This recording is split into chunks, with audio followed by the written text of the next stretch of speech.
Something that's very unique about college football and college sports in general is that your successes and failures in a given season have a lot to do with just who you brought back, who's been with the program for a long time. In the college football world, this is called returning production, tracking not just the amount of guys that you brought back from last season, but the amount of production they bring with them. A high impact player that had a bunch of yards the season prior is going to be weighted more heavily than a guy that just rode the bench. And this is interesting because it affects a bunch of programs in what I'd say the middle to low tier of college football. There's programs like Alabama and Ohio State and Georgia and Texas that are so stocked full of talent that it doesn't necessarily matter that they have high returning production. In fact, they very often have low returning production because of all the guys that get drafted. But for those programs that are sort of in the middle tier, like the Washingtons and the Iowa States and the Kansas States, having a big amount of returning production can really make or break your season. And so in today's video, we're going to look at the returning production numbers that ESPN just put out and talk about sort of what they mean and break down what this could mean for some of these team seasons. So let's start with returning production itself. There's a few frequently asked questions about it, and especially in the transfer portal era, what the numbers mean and basically how we get there. So how is returning production calculated? Well, the production comes from the players that were on the roster the previous season. If they had more yards, they're going to be weighed more heavily as a guy that's bringing back a lot of production. Obviously, the one trade-off here is that you can't really track potential from any talented young guys that are on there. So there's cases where a team doesn't return a ton of production, but there were more talented guys maybe on the bench that weren't ready to step up yet. And with the transfer portal, they basically have weighed the production of those guys at their previous schools and then just factor that in accordingly. Bill Connolly has a formula devised to where he weighs different position groups a little bit differently just based on the impact they've historically had, and so that's sort of the way they've adapted it to account for the transfer portal. The second question here would be, why does returning production matter? Well, if it's high, there's typically a ton of improvement for a team, especially those teams in the middle tier I was talking about, and if it's low, we've seen a lot of regression unless you're like a top tier contender like the ones I mentioned earlier as well. And finally, how should returning production be treated? That's the age-old question. I don't think it's the end-all be-all. It's not just the end of the story on your season, and if it's low, you're going to suck, and if it's high, you're going to have a great breakout year. But it's an important factor, and it can really help you identify teams that are about to break out or about to have a really underwhelming season. So let's look at the top 10 teams in returning production. Coming in at number 1, we have the Clemson Tigers. Clemson's been a very trendy offseason team. They had a down year and still won the ACC. They have a high-profile hire and defensive coordinator at Tom Allen. They don't do a ton of portal shopping, and yet they have a bunch of returning production here because they return all their key playmakers, offensively speaking, and they really are looking like a very dangerous team this next season. It's the reason some people have labeled them as a contender. Arizona State is in there. The Sun Devils won the Big 12 and have a ton of returning production this next season. Cam Scadaboo is the obvious elephant in the room of a guy that left and got drafted into the NFL, but they've got so many more talented players like Jordan Tyson and like Sam Levitt and defensively in the secondary that are really going to be a big boost for them. At 3, we've got Illinois, who I would call the offseason darlings of the season. They're getting playoff buzz. They're bringing back Luke Altmaier. They're bringing back a lot of those key guys, and their staff continuity is there, which is the same for Arizona State as well, which is why people are so stoked about them. Texas Tech is a team I'd say people have been a little bit more cautious on. They have the top portal class in the country that has basically boosted that returning production a ton. They've got a guy like Baron Morton, who's a somewhat proven commodity at quarterback, I think,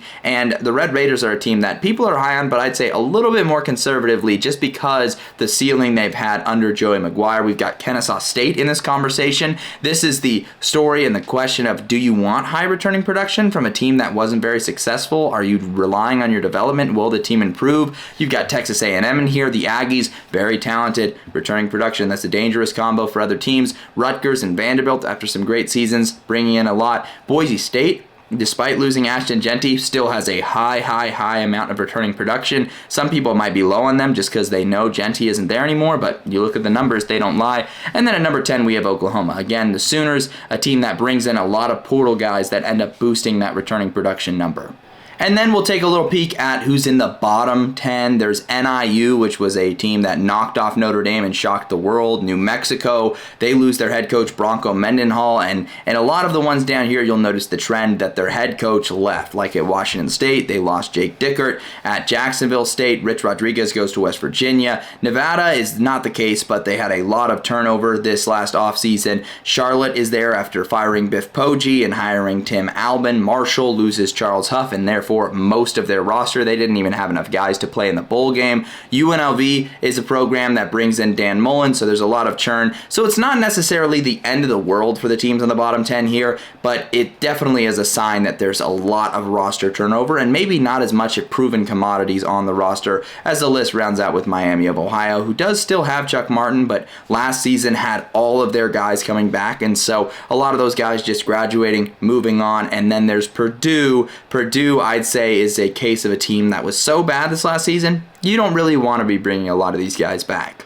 The graphic, though, that really captivated me was one I saw on Twitter during this last week, and it's the comparison between the final consensus power ratings from 2024, how good was the team last season, and then also their returning production numbers. So on the x-axis there, it's their final consensus rating, which on the far right are the best teams at the end of last season. On the far left are the worst. You got Kent State, didn't win a game, and Ohio State, who won the national title, and then returning production on the y-axis. And so it's really interesting to see what this spits out here, and each quadrant sort of means its own thing. Like if you go to the top left quadrant, these are the teams that were not good last season, but return a decent amount of production. I think generally speaking, this isn't a super good recipe for success. Like Kennesaw State does return so much production that maybe it ends up being a positive thing, but I'm looking at teams like Stanford, like UTEP, like New Mexico State, Louisiana Monroe, Hawaii. Maybe things aren't going to be as good this next season, and they might look very similar to last season. So these are the most attractive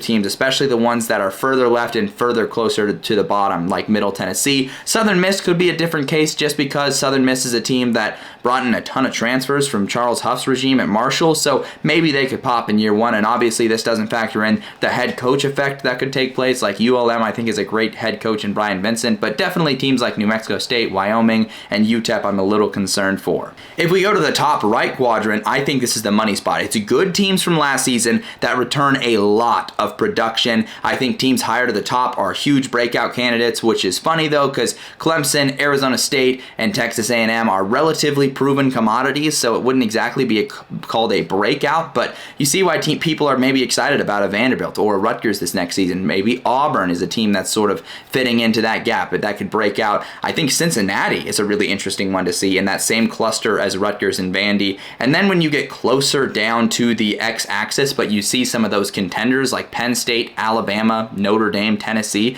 that is really attractive to me as far as a team that could be really, really good, because they're not going to have the same crazy high production numbers that are returning because of all the NFL talent they spew out there, but they still are at a decent spot, and that's pretty high compared to most contenders, which you'll see in just a second.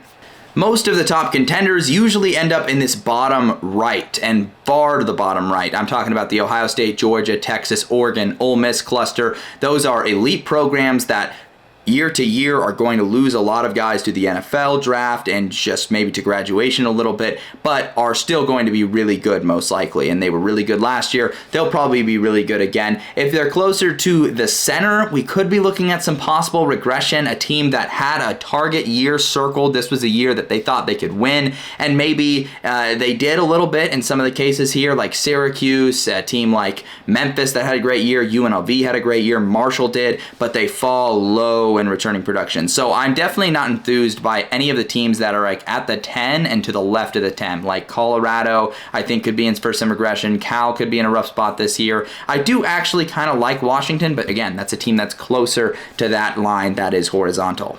And then finally, the bottom left quadrant is the last one we look at. These are bad teams with low production back, and I think we're going to see some volatility from this quadrant because this isn't the worst thing in the world. If your team wasn't very good, you probably don't want to bring back a ton of players from that team. And there's different philosophies on this. Sometimes it's you trust the process, you trust your development, you want to bring as many guys back as possible, but I don't think it's a bad thing that teams like Purdue are on here, or a team like if we look at someone else, Ball State is on here. They only won a couple of games this last season. I think some of these teams are in a good spot. There's a few cases where I maybe don't like it as much, like East Carolina and Louisiana Tech. I thought were playing really well at the end of last season, and losing a good amount of that production, you could lose what you were figuring out late in the season. So there's definitely a lot of different things you could take away from this quadrant, but I wouldn't have any crazy takeaways if my team was on here. I wouldn't be too worried, but I also wouldn't be too excited either.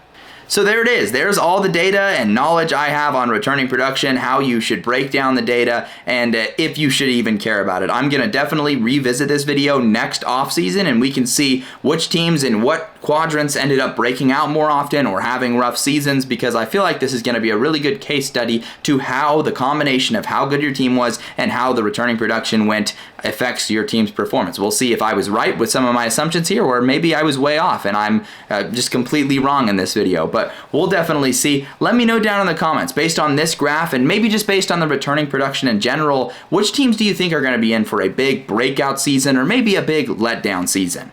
That's all I have for you guys in this video, though. I've got more great content coming out for you guys this week. Sorry for the little bit of the delay in content. I did get engaged, which is a very exciting thing. Found Mrs. CF Budge, so I appreciate your guys' patience with me, and I will see you guys later this week.